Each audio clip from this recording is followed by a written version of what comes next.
নমস্কাৰ। যোৱাকালি শালবাৰী সমষ্টিৰ অন্তৰ্গত সোণবাৰী ভিচিডিচিৰ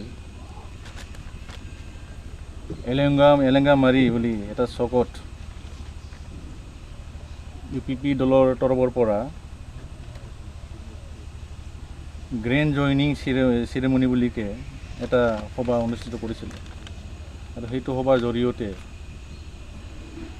এওঁলোকে সংবাদ মাধ্যমত দাবী কৰিছে যে BPF দলৰ ফালৰ পৰা 2000 মান মানে এক্টিভ কৰ্মীকৰ্তাবিলাকে জইনিং কৰা বুলি কৈছে। তাৰমানে এনেকুৱা ধৰণৰ ফেক জইনিং চেৰেমনি কৰি এওঁলোকে এওঁলোকৰ সংগঠনৰ শক্তি প্ৰদৰ্শন কৰিবলৈ উঠি পৰি লাগিছে, এইটো আমি অনুভৱ কৰিব পাৰিছোঁ। ঠিক তেনেকৈয়ে আৰু এবাৰ যোৱা শালবাৰীত ফেক জইনিং চেৰেমনি এটা আমি ফেক জইনিং চেৰেমনি বুলি ক'ব লাগিব, কাৰণ সেইটো জইনিং চেৰেমনিত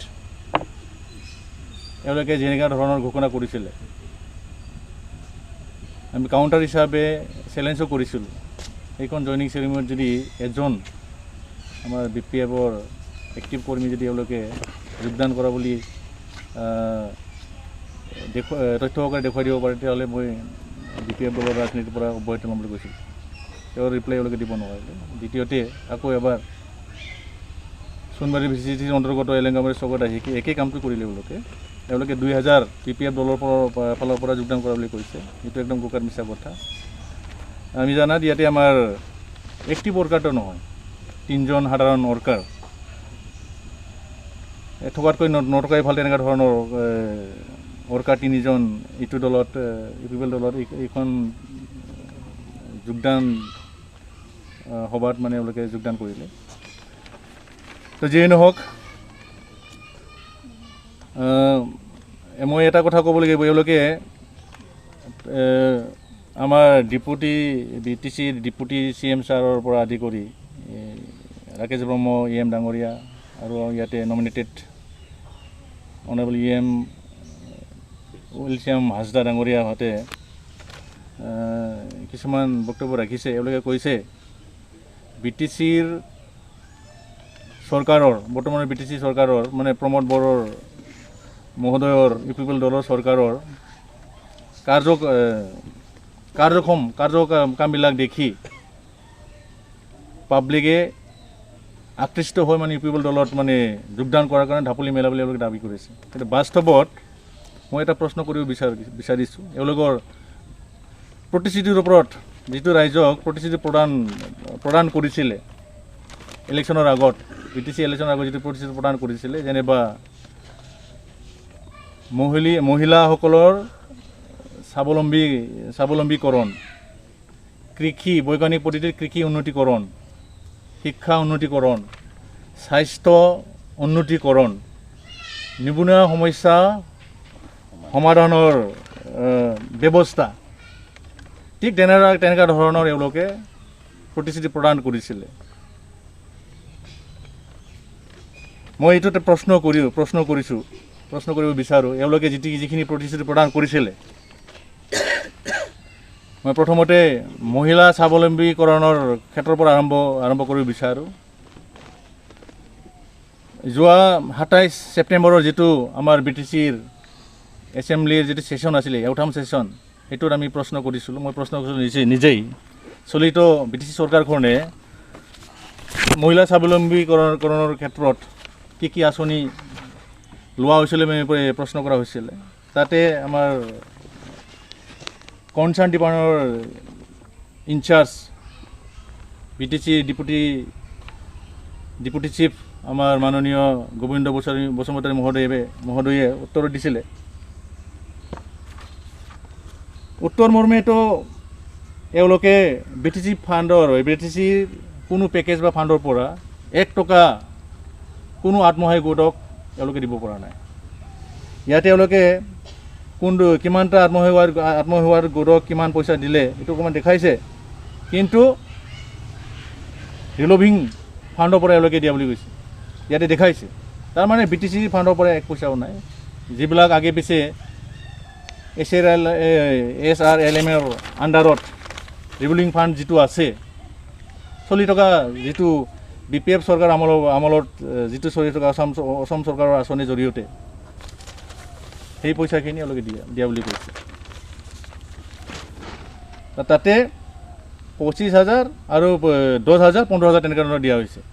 ইয়াতে তেতিয়াই মই প্ৰশ্ন কৰিছিলোঁ, আপোনালোকেতো BTC অঞ্চলৰ আই মাতৃসকলক 75,000 টকাকৈ আপোনালোকে চেংচন দিয়াব, অনুদান দিয়া হ'ব বুলি আপোনালোকে প্ৰতিশ্ৰুতি প্ৰদান কৰিছিলে, সেইটো কি হ'ল বুলি সেইটো প্ৰশ্নৰ উত্তৰত মাননীয় ডেপুটি CM গোবিন্দ বসুমতাৰী মহোদয়ে সদনত জনালে এইটো আমাৰ পলিটিকেল ডায়লগ, ইলেকশ্যনৰ পলিটিকেল ডায়লগ আছিল বুলি জনাইছিলে। এইটো বাস্তৱত অফিচিয়েলি এওঁলোকে একেবাৰে দিব নোৱাৰিব, এইটো খাটাংকৈ জনাই দিছিলে। এইটো হ'ল এওঁলোকৰ প্ৰতিশ্ৰুতি প্ৰদান কৰাৰ এটা নমুনা, মহিলা স্বাৱলম্বীকৰণৰ প্ৰতিশ্ৰুতি প্ৰদানৰ এটা মিছা নমুনা এটা এইটো। যিহেতু এওঁলোকে 75,000 কেতিয়াবা 2 লাখৰ কথাও কৈছে। আমাৰ মুছলপুৰৰ সন্মানীয় মহোদয় আমাৰ ৰাকেশ ব্ৰহ্ম ডাঙৰীয়া এওঁ কৈছিল কেতিয়াবা 20 লাখ। সম্পূৰ্ণ মিছা কথা এইটো সদনত কনচাৰ্ণ ইনচাৰ্জ আমাৰ ডেপুটি CM গোবিন্দ মহোদয়ে এইটো একদম খাটাংকৈ মানে ক্লিয়াৰ কৰি দিছে, স্পষ্টভাৱে এওঁ কৈছে এইটো দিব নোৱাৰিব বুলি। পলিটিকেল ডায়লগ আছিল বুলি এওঁ মানে এইটো ঘোষণা কৰিছে। এইটো গ'ল। এতিয়া কৃষিৰ ক্ষেত্ৰত মই যোৱা ছেশ্যনতো আপোনাৰ যিটো ছেশ্যন আমাৰ 4 এপ্ৰিলত হৈছিলে, 4 এপ্ৰিলত মই এগ্ৰিকালচাৰৰ ডিপাৰ্টমেণ্টত মই প্ৰশ্ন কৰিছিলোঁ, যিহেতু আপোনালোকে আৰু এইবাৰো প্ৰশ্ন কৰিছোঁ, যিহেতু আপোনালোকে BTC অঞ্চলৰ সাধাৰণ ৰাইজক বৈজ্ঞানিক পদ্ধতিত খেতি এগ্ৰিকালচাৰ ডিপাৰ্টমেণ্টটো উন্নতিকৰণ কৰা হ'ব বুলি কৈছিলে। তেনে ক্ষেত্ৰত মই যিহেতু আমি সাধাৰণ খেতিয়ক হিচাপে মোৰ মাটিটো কোনটো খেতিৰ কাৰণে উপযোগী হিচাপত মই হালবাৰীত সাব ডিভিজনৰ অন্তৰ্গত মানে শালবাৰীত সাব ডিভিজনত এটা ভূমি পৰীক্ষণ কেন্দ্ৰ এটা মই বিচাৰিছিলোঁ। সেইটোৰ জবাবৰ উত্তৰত আমাৰ ডিপাৰ্টমেণ্টৰ ঘনশ্যাম মহোদয় ডাঙৰীয়াই সদনৰ প্ৰশ্নৰ উত্তৰত লিখিত আকাৰে এইটো দিছে, মানে এইটো এতিয়ালৈকে পৰিকল্পনা কৰা হোৱা নাই বুলি কৈছে। সেইটো গ'ল এইটো আপোনাৰ যোৱা 4 এপ্ৰিলৰ ছেশ্যনৰ কথা। এইবাৰ এই 27 ছেপ্টেম্বৰৰ যিটো এউঠাম ছেশ্যন আছিলে আমাৰ, এইটোত মই প্ৰশ্ন কৰিছিলোঁ, ইয়াতে তথ্য সহকাৰে আছে। ক'লে BTC চৰকাৰৰ কৃষি খণ্ড কৃষি বিভাগ কৃষি খণ্ডক উন্নতি কৰাৰ বাবে বিজ্ঞান ভিত্তিক পৰিকল্পনা কি ধৰণে কৰিছে। BTC চৰকাৰে কৃষি খণ্ডক উন্নতি কৰাৰ বাবে বিজ্ঞান ভিত্তিক পৰিকল্পনা কি ধৰণে কৰিছে, এইটো গ'ল। আৰু এটা প্ৰশ্ন কৰিছিলোঁ, BTCৰ চলিত চৰকাৰখনে দুখীয়া খেতিয়কসকলৰ বাবে বৰ্তমানলৈকে কিমান বিনামূলীয়া ট্ৰেক্টৰ বিতৰণ কৰিলে আৰু কিমানটা ট্ৰেক্টৰ ৰেহাই মূল্যত মানে ছাবচিডিত কিমানটা ট্ৰেক্টৰ প্ৰদান কৰিলে, মই এইটো প্ৰশ্ন কৰিছিলোঁ। তাৰ জবাবৰ উত্তৰত দিছে আমাৰ ডিপাৰ্টমেণ্টৰ সন্মানীয় মহোদয় ঘনশ্যাম দাসে, কৃষি খণ্ড উন্নয়নৰ বাবে BTC চৰকাৰে বিভিন্ন পদক্ষেপ গ্ৰহণ কৰিছে, যেনে খাদ্য শস্যৰ উৎপাদন বৃদ্ধি কৰিবলৈ উচ্চ উৎপাদকক্ষম জাতৰ প্ৰমাণিত চাৰ্টিফাইড বীজ বিতৰণ, প্ৰদৰ্শনীমূলক খেতি তথা প্ৰশিক্ষণ, মানে খেতিয়কসকল মানে প্ৰদৰ্শনী প্ৰশিক্ষণ কৰিছে দেখুৱাইছে। ৰেহাই মূল্যৰ কৃষি যন্ত্ৰৰ বিতৰণ, ৰেহাই মূল্যৰ কৃষি যন্ত্ৰৰ মূল্য মানে এই স্প্ৰে মেচিন টেষ্টবিলাক ৰেহাই মূল্যত দিছে নেকি। উদ্যান শস্যৰ উন্নয়নৰ বাবে মাল্টা, মাটি কঁঠাল, আপেল বগৰী, ড্ৰেগন ফল, কল, তৰমুজ তেনেকুৱা ধৰণৰ কি বীজ বিতৰণ, সেউজ গ্ৰীণ হাউচ নিৰ্মাণ কৰিছে। কৃষি যন্ত্ৰপাতি বিতৰণ, কাঠফুলাৰ বীজ উৎপাদন বিতৰণ তথা প্ৰশিক্ষণ, জৈৱিক সাৰ উৎপাদন তথা বিতৰণ ব্যৱস্থা তেনেকুৱা টাইপৰ। আৰু বৰ্তমান কৃষি আৰু অনুজংগিক বিভাগসমূহ সামৰি অভিযান ৰূপে মিছন হিচাপে কাম কৰিবলৈ আঁচনি গ্ৰহণ কৰি থকা বুলি কৈছে। ইয়াৰ উপৰি পানী যোগানৰ আঁচনি, মাটি পৰীক্ষা ব্যৱস্থা শস্য বীমা, নিম্নতম সমৰ্থন মূল্যতন ধান ক্ৰয়ৰ সুবিধা আদি দি থকা হৈছে বুলি কৈছে। আৰু 2 নম্বৰ প্ৰশ্নৰ উত্তৰ দিছে, BTCয়ে চলিত চৰকাৰৰ কাৰণে বৰ্তমানলৈকে ৰেহাই মূল্যত বা বিনামূলীয়াকৈ কোনো এজন খেতিয়কক ট্ৰেক্টৰ এখনো প্ৰদান কৰিব পৰা নাই বুলি কৈছে। অৱশ্যে ইতিমধ্যে অসম চৰকাৰৰ ফালৰ পৰা CMSUGY মানে চিফ মিনিষ্টাৰ সমগ্ৰ গ্ৰাম ইউনিয়ন যোজনাৰ পৰা আৰু কি 2558 ৰাজহ গাঁৱৰ কৃষক গোটসমূহক ৰেহাই মূল্যত এখনকৈ মুঠ 2558খন ট্ৰেক্টৰ বিতৰণ কৰা হ'ল বুলি কৈছে। মানে যিখিনি ট্ৰেক্টৰ বিতৰণ হৈছে আমাৰ অসম চৰকাৰৰ মুখ্যমন্ত্ৰীৰ আঁচনিৰ জৰিয়তে মানে দিয়া হৈছে। BTCৰ ফালৰ পৰা এখন ট্ৰেক্টৰ এতিয়ালৈকে দিব পৰা নাই। এওঁলোকে প্ৰতিশ্ৰুতি প্ৰদান কৰিছিলে মানে ঘৰে ঘৰে এখন ট্ৰেক্টৰ দিব। এইটো হ'ল এওঁলোকৰ আমাৰ BTC অঞ্চলৰ ৰাইজক প্ৰতিশ্ৰুতি প্ৰদান কৰাৰ মিছা কথাৰ মানে এটা উদাহৰণ। এইটো গ'ল। স্বাস্থ্য বিভাগ আপোনালোকে গম পায়, স্বাস্থ্য বিভাগ আপোনাৰ কি পৰিৱৰ্তন হৈছে। স্বাস্থ্য বিভাগ মই কৈছিলোঁ যিহেতু আমাৰ আদৰ্শ হস্পিটেল এখন আছে হালবাৰীত 30 বেডেড, তো সেইটোত আমাৰ এখন ICUৰ যদি ব্যৱস্থা কৰিব পৰা গ'লহেঁতেন তেতিয়াহ'লে খুব সুবিধা হ'ল, মানে পাব্লিক ৰাইজৰ মানে খুব উপকৃত হ'লেহেঁতেন মানে মই কৈছিলোঁ। তাৰ বিনিময়ত হেল্থ ডিপাৰ্টমেণ্টৰ মহোদয়ে লিখিত আকাৰে দিছে মোক, মানে সেইটোত এতিয়ালৈকে পৰিকল্পনা কৰা হোৱা নাই আৰু বিষয়টো অসম চৰকাৰৰ লগত আলোচনা কৰি থকা হৈছে বুলি কৈছে। এইটো হ'ল এওঁলোকৰ স্বাস্থ্য বিভাগটো উন্নতি কৰাৰ মানে গুৰুত্বৰ এটা নমুনা আৰু কি। সকলো ৰাইজে জানেই, আমি সকলোৱে জানো মোৰ সমষ্টিত বা আমাৰ বাক্সা জিলাত আজিও মুছলপুৰৰ দৰে এটা 200 বেডেড হস্পিটেলখনত এনেস্থেচিয়া ডক্টৰ এজনেই আছে। আৰু আমাৰ গাঁও অঞ্চলৰ যিবিলাক উপস্বাস্থ্য কেন্দ্ৰবিলাক আছে আগতেতো কম আছিলেই, এতিয়াও কোনো এজন ডক্টৰ এতিয়ালৈকে বঢ়া নাই। তো এওঁলোকে কথাৰ মাধ্যমেদি উন্নতিকৰণৰ কথা কৈ থাকিলে নহ'ব না। এইটো গ'ল। আৰু এওঁলোকে প্ৰতিশ্ৰুতি প্ৰদান কৰিছিলে আপোনাৰ এওঁলোকে নিৰ্বাচনীত জয়ী হৈ যদি চৰকাৰ যদি গঠন কৰিব পাৰে তেনেহ'লে VCDC ইলেকশ্যন পাতাৰ কথা কৈছিলে। এইটোতো এওঁলোকে এতিয়া জীৱন মানে পাহৰিয়ে গৈছে নেকি, তোৰ শব্দ এটা মাতিবই নোৱাৰে, এনেকুৱা হৈছে আৰু কি। এতিয়া শিক্ষাৰ ক্ষেত্ৰত এওঁলোকে যদি দাবী কৰিলেতো নহ'ব, উন্নতি হৈছে বুলি ক'লে এইটো নহ'ব, ব্যৱস্থা কৰি লৈ আছে বুলি ক'লে নহ'ব। 1 নম্বৰত আমাৰ BTC অঞ্চলৰ স্কুল কলেজবিলাকৰ যিমান শিক্ষাৰ যদি কমি আছে, যিবিলাক ভেকেণ্ট পষ্ট আছে এওঁলোকে এতিয়ালৈকে ফুলফিল কৰিব পৰা নাই। এইবিলাক যদি আমি চালি জাৰি চাওঁ সমস্ত সমস্যাবিলাক আগৰ স্থিতিতে আছে আৰু কি। যি হৈছে আমাৰ BTC আমাৰ হাগ্ৰামা মহিলা BPF চৰকাৰৰ সময়ত যিখিনি হৈছে সেইখিনি হৈছে। এওঁলোকে কৈ থাকে বোলে BTCৰ 17 বছৰ একো নাই হোৱা বুলি। তেনে স্থলত মই নিজেই প্ৰশ্ন কৰিছিলোঁ, তেতিয়াহ'লে আমাৰ BTC চুক্তিৰ আগত আমাৰ BTC অঞ্চলৰ কিমানটা দলঙৰ কিমানখন ৰাস্তা আছিল, পকা ৰাস্তা আছিল বুলি মই প্ৰশ্ন কৰিছিলোঁ। তেতিয়া আমাৰ BTCৰ CM আমাৰ শ্ৰদ্ধাৰ প্ৰমোদ বড়ো মহোদয়দেৱে ইনচাৰ্জ হিচাপে মানে ৰিপ্লাই দিছিলে, BTC অঞ্চলত মানে BTC একৰ্ডৰ আগত টোটেল 19টা দলং আছে থকা বুলি কৈছিলে। ৰিটাৰ্ণ আকাৰে দিছে, এইটো তথ্য আছে। আৰু পকা ৰাস্তাটো আপোনাৰ 238 কিলোমিটাৰ মাত্ৰ আছিলে বুলি কৈছে। আৰু এইটো ক'ত আছে এতিয়া অলপ অনুকাই দিছে। কোকৰাঝাৰ ৰ'ড ডিভিজনৰ আণ্ডাৰত আছিলে 82 কিলোমিটাৰ পকা ৰাস্তা, 4খন দলং কোকৰাঝাৰ জিলাত আছিলে। চিৰাং জিলাত একো নাছিলে। চিৰাং আৰু বাক্সা জিলাত না এটা পাকা দলং না এটা পকা ৰাস্তা ইয়াতে নথকা বুলি কৈছে। ওদালগুৰি জিলাত 156 কিলোমিটাৰ পকা ৰাস্তা আছিলে আৰু 15খন মানে পকা দলং আছিলে। টোটেল BTC একৰ্ডৰ আগত 19খনেই দলং আছিলে। BTC একৰ্ডৰ পিছত তেতিয়াহ'লে কিমান হ'ল?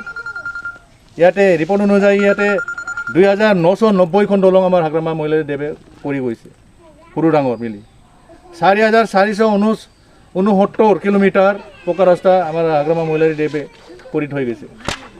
আমাৰ UPPL দলৰ চৰকাৰ 2টা বছৰত কিমান ৰাস্তা এওঁলোকে কৰিলে প্ৰশ্নৰ উত্তৰ সেইটো মই প্ৰশ্ন কৰিছিলোঁ, এইটো প্ৰশ্নৰ উত্তৰত তেওঁলোকে দিছে, আমাৰ CM ছাৰ প্ৰমোদ বড়ো মহোদয়ে দিছে 75 কোটি টকা ৰাস্তালৈকে ধৰিছিলে। এইটো আমাৰ মই যোৱা 4 এপ্ৰিল 2022 মই প্ৰশ্ন কৰিছিলোঁ ছেশ্যনত, উত্তৰ দিলে 121টা ৰাস্তা ধৰা হৈছে আৰু বৰ্তমানলৈকে 5 কিলোমিটাৰ পকা ৰাস্তা মানে ফুল ইমপ্লিমেণ্ট হোৱা বুলি কৈছে আৰু কি 5 কিলোমিটাৰ ফুলফিল কৰিছে, বাকীবিলাক আণ্ডাৰ প্ৰচেছত আছে আৰু কি এনেকুৱা হৈছে। 2 বছৰত 5 কিলোমিটাৰ এওঁলোকে পকা ৰাস্তা ওলাইছে। এইটো PMUৱে ঘৰৰ কিমানটা ঘৰ আপোনালোকে দিয়ে বুলি সুধিছিলোঁ, তথ্য সহকাৰে ডেপুটি CM সাহেবে একোটা 2021 আৰু 2022 2021-2022 চৰকাৰী ঘৰ এটাও দিব পৰা নাই বুলি এওঁলোকে লিখি দিছে। তো বাস্তৱ ধৰণৰ যিখিনি ৰিপৰ্ট এওঁলোকে দিয়ে, কিন্তু ইয়াতে আমি দেখা পালোঁ এওঁলোকৰ কৰ্মীকৰ্তাবিলাকে আমাৰ BPFৰ সমৰ্থকবিলাকক ধমকি দিয়ে, বোলে BPF কৰি যদি BPF কৰি থাকে UPPL দলত যদি যোগদান নিদিয়ে তেতিয়াহ'লে কিন্তু ঘৰবিলাক কাটা যাব, তেনেকুৱা ধমকিবিলাক দি থাকে। আমি জানাত আজি তাৰিখলৈকে যোৱা 2011 চনৰ যিটো চেঞ্চাছ, সেই মৰ্মে যিটো চৰকাৰীভাৱে যিটো চেংচন হৈ আছে, ফাৰ্ষ্ট ফেজটো মানে শেষ পৰ্যায়ে আছেহি আৰু এতিয়া এডিচনেলৰ কামটো আৰম্ভ হ'ব। তাৰপিছতে নতুন চেঞ্চাছ জৰিয়তে চলিত চৰকাৰে আমাৰ UPPL চৰকাৰ থাকে নে নাই নাজানো, এইটোতো কোনো স্থিতি নোহোৱা চৰকাৰ, পুতলাৰ চৰকাৰ বুলি আমাৰ মাজে মাজে মানে নেতাবিলাকে কয়, মই সেইটো ক'ব বিচাৰোঁ, এইটো যুক্তি আছে কথাটো, কেতিয়া কি হৈ যাব কোনো ঠিক নাই। তো তেনেকুৱাই আৰু কি মোটামুটি আমি জানা এডিচনেল স্কিম শেষ হওঁতে আৰু মোটামুটি 2 বছৰৰ প্ৰয়োজনীয়তা হ'ব। 2 বছৰৰ পিছত চেঞ্চাৰ 2 বছৰৰ পিছতহে ঘৰৰ হিচাপ কিতাপটো আহিব। মই BTC অঞ্চলৰসমূহ ৰাইজবাসীলৈ মই এটাই অনুৰোধ জনাওঁ, এটা ঘৰ চেংচন হৈ যোৱাৰ পিছত কোনো চেয়াৰমেন বা EM ডিপাৰ্টমেণ্ট, পঞ্চায়ত ডিপাৰ্টমেণ্টৰ EM বা CM বিলাকে কাৰো ঘৰ কাটি দিব নোৱাৰে। এইটো গ'ল।